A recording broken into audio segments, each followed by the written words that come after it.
One night I had a dream about a cat. I dreamt about a big marmalade cat that was locked in an upstairs bedroom. Now it was a cat that it was as big as a sheepdog in my dream. And I opened the door and it looked at me with furious eyes and white fangs bared back to the gums as if it was looking at its breakfast. And when I woke the following morning, I checked a website for dream interpretation which said that dreaming of an angry cat wasn't really good news. If the cat is aggressive, the website declared, you may be having problems with the feminine aspect of yourself. Well, I didn't need broadband to learn that. I've had problems with the feminine side of myself for years. I simply don't know what it is.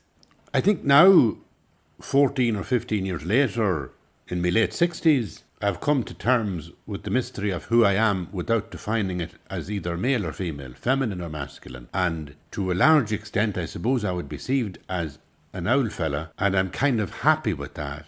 It's like, it doesn't matter. There's a certain point after you go beyond 65, and it feels like the footballer who's left the pitch, you know? It doesn't matter anymore. It's not relevant to me. What's relevant to me now is to be present and grateful for health and life and just take one day at a time.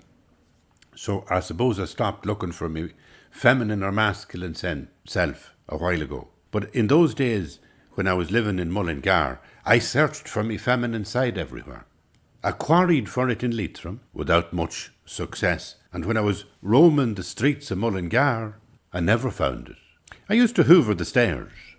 I'd mop the kitchen floor, I'd put out the rubbish, I'd wash the clothes, and still I couldn't root out this feminine self. I still felt inside I was a real hairy old man. I remembered the mobile phone ringing one day, and there was a woman's name glowed on the screen. Somebody I'd be delighted to talk to. How are things, she said. I said things are not good, and I explained about the cat in the dream and my despair at ever finding me feminine side. Sometimes I used to say things on the phone because I wanted people to reassure me in the opposite opinion. Sometimes like I'd say, oh, now I'm a bad person. And it'd be just because I wanted to hear the voice at the other end saying, no, you're not, you're a good person. So I said, maybe not being in touch with my feminine side is what causes me to feel like an idiot most of my life. What do you think? I was hoping that she'd reassure me and say, oh, Michael, sure, you have a very strong feminine side, you know.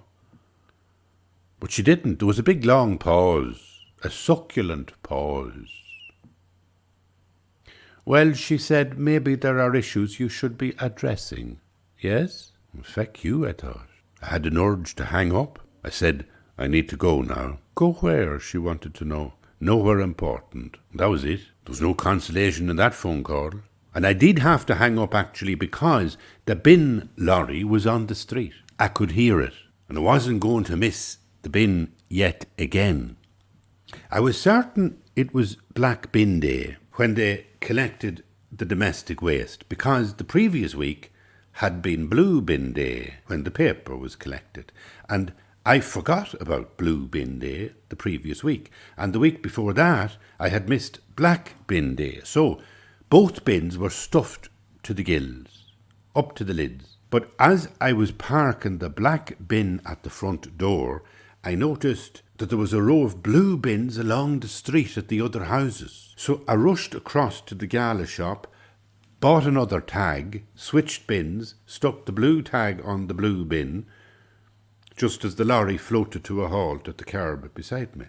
And then after all that incompetence, I'd be exhausted, so I went back to bed. And I got up at lunchtime. I did things like that, I have to admit now.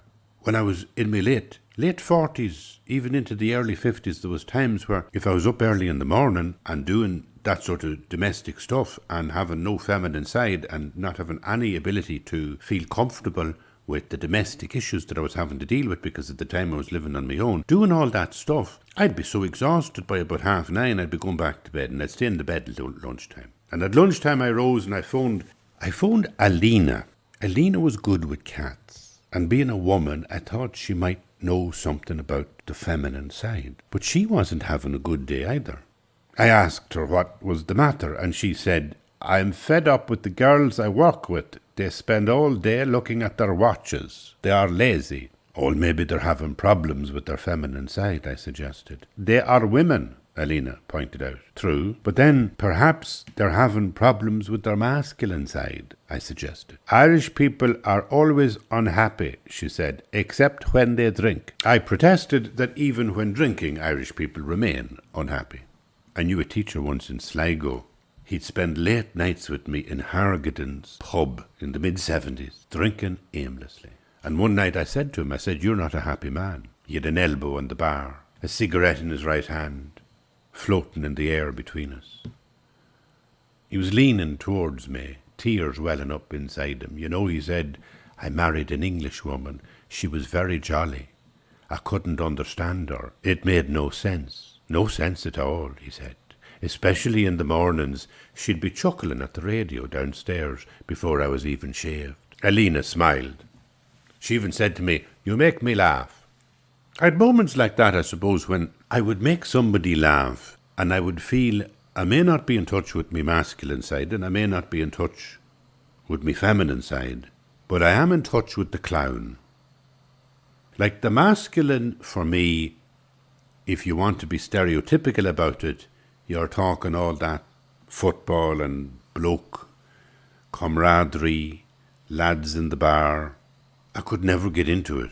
I never played football or I'd run away from all that. On the other side, the feminine side, an ability to keep a house tidy or even make a bed. I don't mean that now as a feminine side, but I mean that as a cliched perception of it. But I was no good at that. If you want to go deeper and think about the feminine side as that which is listening and caring and nurturing, I felt a failure at that too. So the only thing that I probably connected with from an early age was the clown. And if I could make somebody smile, I was happy enough. I thought that is the best contribution I can make to the world. There was many a time, for example, when I'd be in the theatre writing plays and directing plays, and I used to ask myself sometimes when things would be tough and difficult, and I'd say to myself, why am I in this job, Why am I writing these plays? Is this some sort of awful, sad ego trip where you put in all this effort to making a play, to glorify your name as a playwright, and then you get 2 or 3 very good reviews and the show is over and everything moves on, and you say, well, was that worth it? Is that worth it as a life? I had big questions over that, but the time that I used to be able to answer it with a yes, theatre life is worth it, very much worth it, was when I heard people laugh. No matter if it was a play by Shakespeare or Tom Murphy or Brian Friel or some new young playwright, no matter. And if I was on stage as an actor saying lines and pacing the lines with the laughter of an audience, that's what made me feel, my goodness, this is worth it. This is a privilege to be in this profession of theatre. I remember one time in the Theatre Royal in Waterford, I was involved as director and writer of a play for a company down there, and it really wasn't a happy experience for the actors in the show. And all through the rehearsal, it was so painful that you'd be saying, God almighty, is this worth it, all this pain and suffering? And then I remember on one of the previews, and I was sitting at the back of the hall, the Theatre Royal in Waterford, and there was 2 women who were sitting just in front of me, and they laughed all through the show. And I says to myself, that is what my life is about. You can make people laugh because you're saying something that's funny, like it's smart alecky and it's at the expense of somebody else. You can tell a joke, and a joke, a J-O-K-E, sometimes a joke is very abusive to other people. But the beautiful thing about the word clown is that the clown doesn't tell you something that's funny. It's more that the clown is funny. They incarnate what is funny about the human being. And usually they manifest what is sad. And what is sad is funny. You know the way a clown is very often unhappy? We call it a funny face, but it's usually kind of a big, sad mouth. And they're sad, and there's a banana, and they slip on the banana. And then they walk under a ladder, and a bucket of paint falls on their head. And every time we laugh, we're seeing somebody who is sad and to whom terrible things are happening, and it's intensifying their misery, and we find it hilarious. There's nothing as funny. Samuel Beckett, I think, said, there's nothing as funny as complete misery. And Samuel Beckett was a great man at the clowning. He was a great man to put characters in really difficult predicaments, sad predicaments, impossible predicaments. And he would put them there before us as presences on the stage, and we would find them funny. Funny in a profound way, funny in a way that is comic. You're watching a tragedy, it's all intense and it's all sad and it's all, oh my goodness, the fate and the destinies of the world are working against this person and now they're going to die and be destroyed. Terrible. But comedy, as Patrick Kavanagh said, is the completion of tragedy. Comedy is where you kind of stand back from the human being in all the human imperfections, with all the mistakes that a human makes, and you smile and you say, isn't it funny? There's something close to Buddhist detachment in that, I have to say. The clown evokes in people a sense of, look at me and how incomplete I am, and isn't that funny? Don't be attached to it like, oh, this is a tragedy, you know, that there's something bad happening. Isn't it almost funny that we are here at all?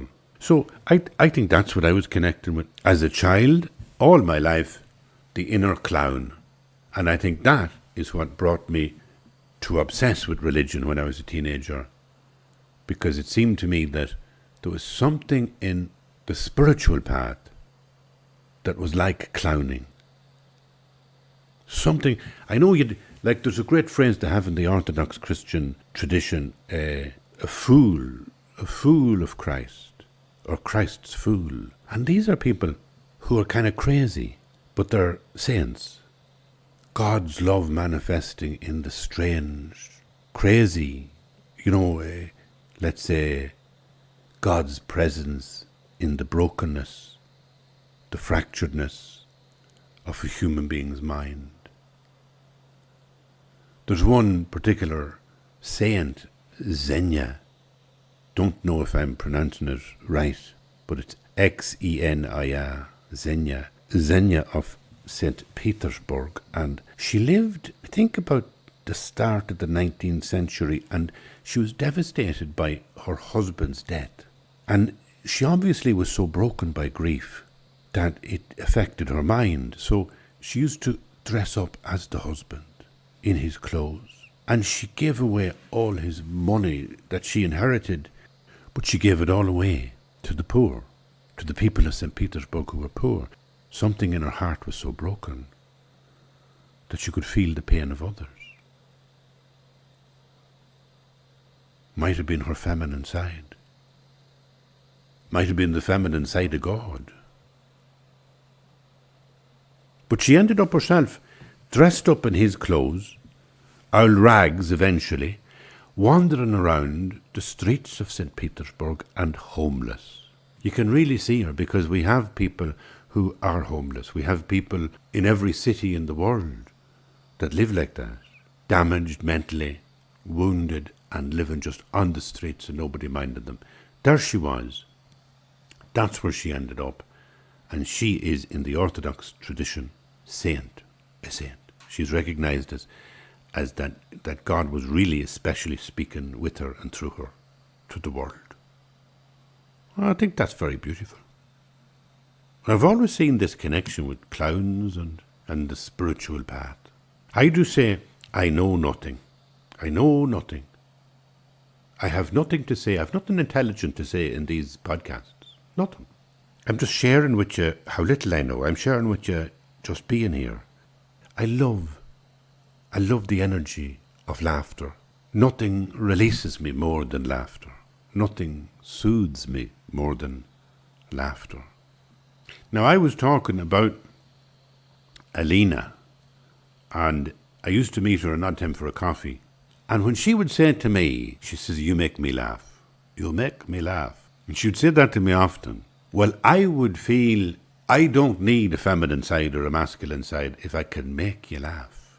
The rest of that particular day was uneventful. The big drama in the morning had been the bins and the cat's dream, the dream of the cat. But a very strange thing happened that afternoon.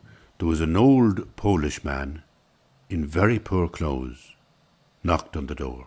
I was back home, doorbell went. I went out and there he was standing there. And he was selling charcoal drawings of cats for €10 each.